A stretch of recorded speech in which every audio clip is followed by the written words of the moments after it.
Welcome to this new Pixelfudger video. Today we have an epic showdown between the ZDefocus node, the new Bokeh node, and we'll also throw in PXFI defocus into the mix. We are going to do a more creative type of defocus, something that simulates the effect of a tilt shift lens. If you're interested in a more traditional depth of field defocus based on a depth channel, this will come in a separate video very soon, so make sure you're subscribed to the channel so you don't miss it. Alright, so I have a beautiful photo of a city here. I've made sure to convert it to linear properties, so all my highlights are now nice and punchy, around 10, 12, 13, something like that. So that's going to really bloom nicely when we defocus it. And I also have an animated gradient that I've built with a couple roto shapes here just to give us a control channel to drive the amount of defocus. I've combined the two images together with a copy node by copying the alpha of my roto to the depth layer, the default depth.z layer that's built into Nuke. And that's gonna make both images travel through the same pipe here. And we're gonna create a ZDefocus node and a Bokeh node. And we're gonna use the main input for ZDefocus is called image, as it should. And the Bokeh node is using the input. So that's a little bit weird for a name, but that's fine. That's the main input here. All right, so we're gonna connect both nodes like so, and now we have a few items to adjust on both sides. So first we got to pick which channels we want to defocus. By default, ZDefocus picks all. I don't want to do all channels, I just want to do RGBA, and here on the Bokeh side it's already set to RGBA. That's fine.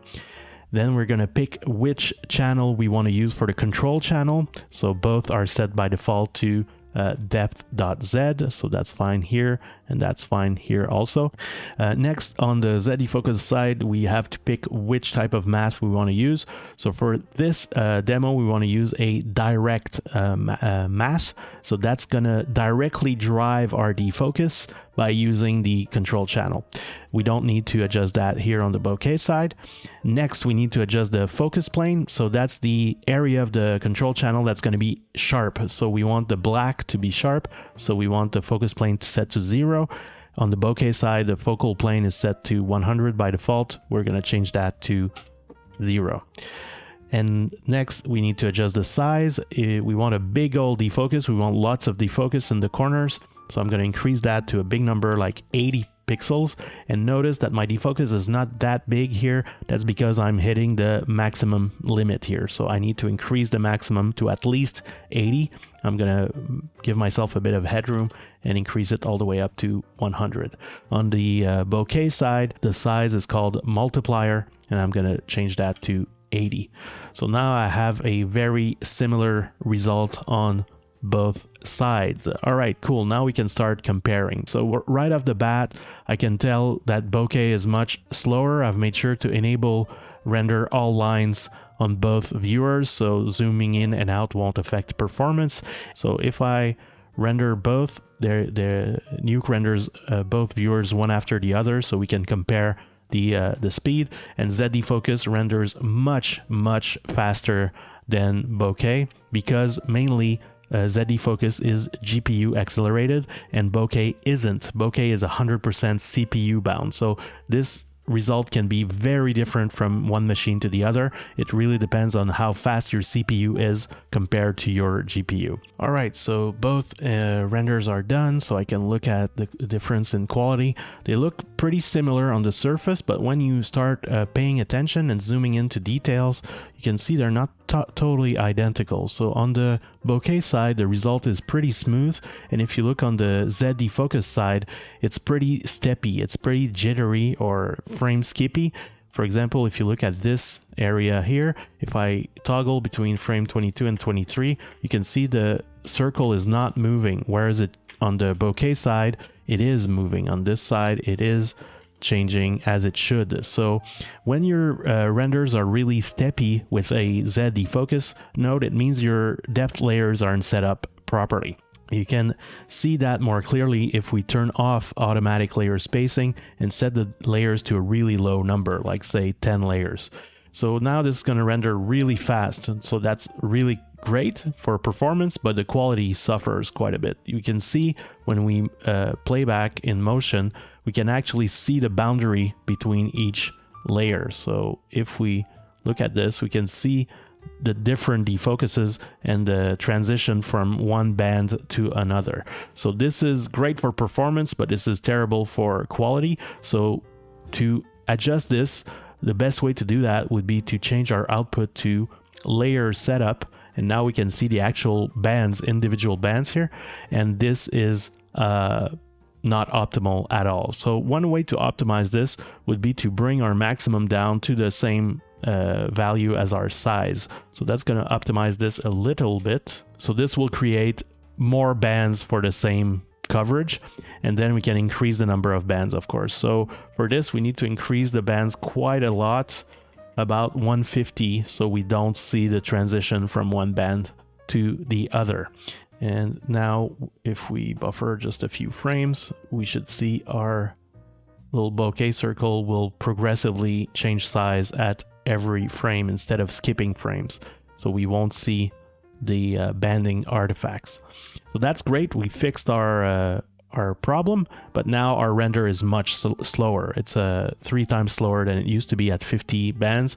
You can see ZDefocus now is slower than it used to be. So now in terms of speed, we're pretty much similar. Another thing we can compare is if the results actually match between each other. So if we compare ZDefocus and Bokeh, here you can see that there is a difference. So for some reason, Bokeh has an arbitrary maximum limit that I can't seem to get away from. So no matter what I change, I cannot reach the actual size that I'm supposed to get in the corners here. So it's not a true linear match to my roto values here. So this is a bit annoying. This bokeh is too small compared to what it should be according to the control channel. So this is quite annoying. I think this is because I'm hitting the limit of the maximum kernel size here, but I can't make this bigger. If I try to put a bigger number, it caps out at 256. So I'm not sure what the solution is. If you know the answer, put it in the comments below. I would love to know. All right, so that's another difference between both Bokeh and ZDefocus.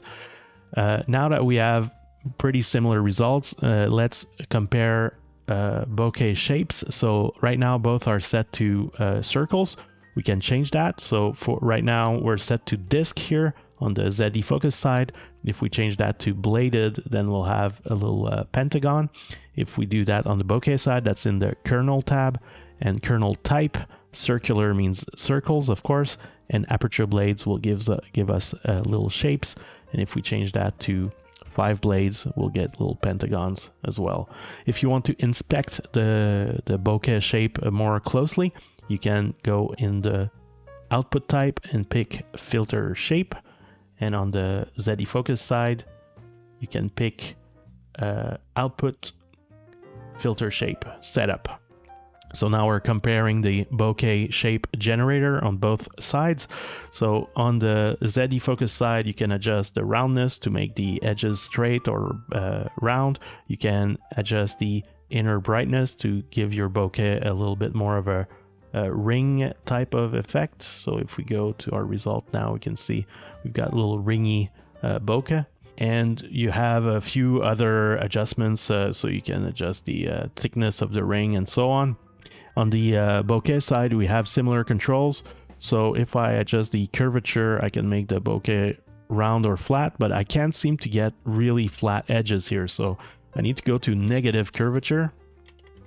But it's always kind of a bit wonky, and it seems to be worse if I have less blades. So if I want a true triangle, there's no way to do an actual triangle here, which, you know, arguably is not that common, but it does exist, and I can't seem to get straight lines here. So this is a bit annoying, but if we stick with a little pentagon, it's not too bad, I guess, but you hit the limits pretty early.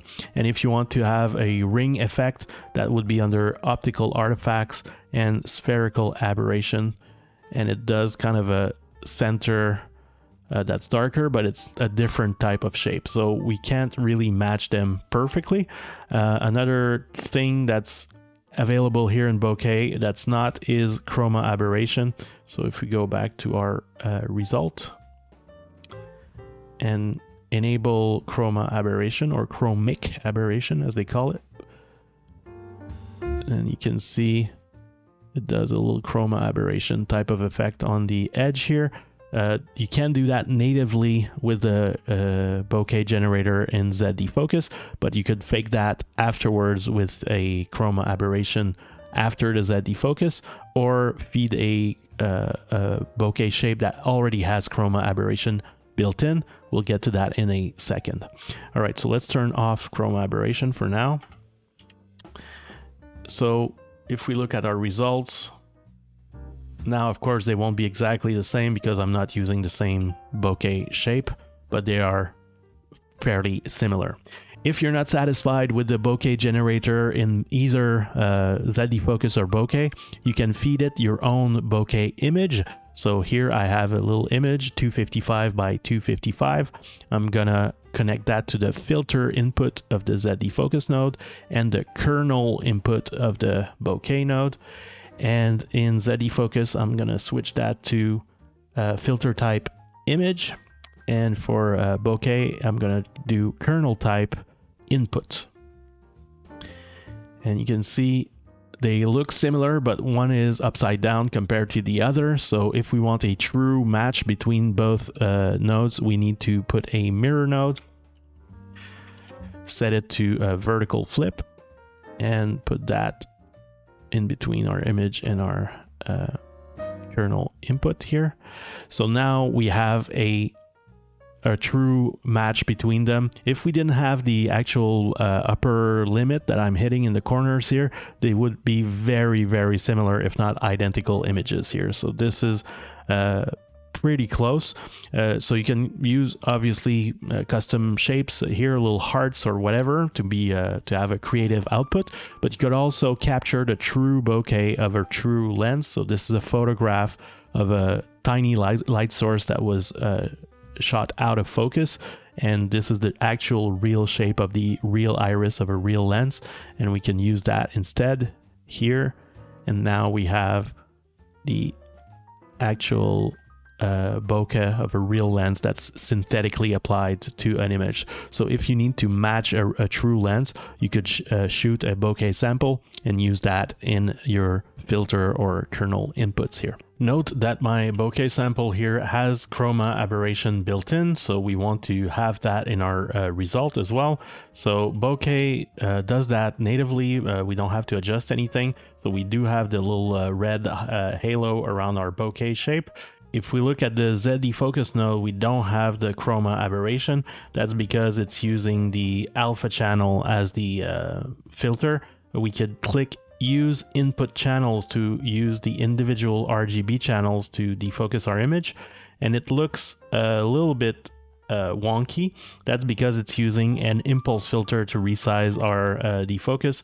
So we can uncheck legacy resize mode and use a cubic filter, and that's going to be much smoother on the edge. So I'm not sure why legacy is turned on by default. This should be off by default. Maybe a little update to our preferences should be in order here. So let's compare both sides. Now we have very, very close results. Bokeh still is capped to some random maximum here, so that's very annoying. But otherwise, they are almost interchangeable in terms of result and render speeds, mostly because Foundry doesn't give us any blending controls of the depth layers. If we did have blending controls, then we could reduce the amount of layers quite a bit, still get a very acceptable result, and speed up our renders massively. Unfortunately, we don't have that here in the ZDefocus. If there was only a way to do that, that would be awesome. But wait, there is. We can use PXF defocus. So let's do that instead. I'm going to put Bokeh aside, and we're going to compare ZDefocus to defocus really quick, just to see what's the difference between them. Alright, so now we've replaced our bokeh node with an PXF-I defocus. That's a Pixelfudger gizmo. Of course, it doesn't come with Nuke. You have to install it separately. We connected our image input to our photo of the city, and we've connected the map input to our control channel. And by default here, we've got a size of 20. Let's make that bigger to 80 to match. And already we have a pretty similar result. The main benefit here is that we can get away with much fewer bands of defocus. So by default we have 10 bands here called slices. If we turn off the overlap completely, we'll be able to see our bands very clearly. So here we can see the transition from one band of defocus to the next here. There is zero feathering between our bands. So we need to adjust the overlap. If we adjust the overlap a little bit to, like, let's say 0.2, then we'll have a result that's very similar to the ZDefocus feathering between the bands. So we can see the transition still. It's a bit smoother, but it's not invisible. However, unlike ZDefocus, we have full control on our feathering here, so we can increase the feathering a lot. So if we crank that up to the maximum of 1, then we have a full feather between each band, and it becomes much harder to spot the line between each band. So even though I only have 10 bands here, which is very low, it's almost usable as is. However, you can kind of see both values blended together here. So maybe 10 bands is a bit extreme. Let's make that 25 bands just to have a bit more precision. And now we get a result that's pretty smooth and almost interchangeable with our 150 bands here. So this is going to render much faster. So if I turn off ZDefocus for a second and just update the ID focus, you can see it's rendering at 11 frames per second. So it's really fast here. So this is so much faster than ZDefocus that I would just, for that, I would pick PXF-I defocus. There's also other benefits here besides the speed. We have a more complete bokeh generator. So the built-in bokeh generator has more options compared to ZDefocus. And just like ZDefocus and bokeh, we can feed it our own shape if we're not satisfied with this. We have the bokeh input. There we go. So we can feed it our own bokeh. So there you go, that was our epic battle between the bokeh node, the ZDefocus node, and PXF-I defocus. If you want to achieve this type of creative defocus that's similar to a tilt-shift lens where you control the defocus with a random control channel, I would definitely use PXF-I defocus, if only just for the speed improvement, for the performance. If you don't have PXF-I defocus, I would use ZDefocus. I would not use the bokeh node because of the upper limit on the control channel. So let's compare the features of our different tools here. In a nutshell, ZDefocus, bokeh, and iDefocus all have variable size defocus. That's great. ZDefocus has a variable number of bands, which is great to optimize performance. So does iDefocus, but iDefocus enables you to adjust the overlap between the bands, which enables you to lower the number of bands quite a bit, makes the render much faster. So that's the main benefit, I think, of iDefocus here. You can generate your own bokeh shape in all three of them. iDefocus has the most complete bokeh generator. You can do straight corners, rounded corners, noisy bokeh, chroma aberration. So it does almost everything. Bokeh and ZDefocus can generate bokeh shapes, but they're much more limited. All of them have a custom bokeh input, so if you're not satisfied with the bokeh shapes, you can feed your own. And ZDefocus and iDefocus are GPU accelerated, and bokeh isn't. So that's a difference there between bokeh and the other two. So there you go. That was an overview of the different tools you can use for a manual tilt shift type of effect. If you want to do a depth-based defocus on a full CG image, for example, stay tuned. There will be another video about that soon. So make sure to subscribe to the channel to know when that's gonna happen. In the meantime, have a good one, and I'll see you in the next video. Goodbye.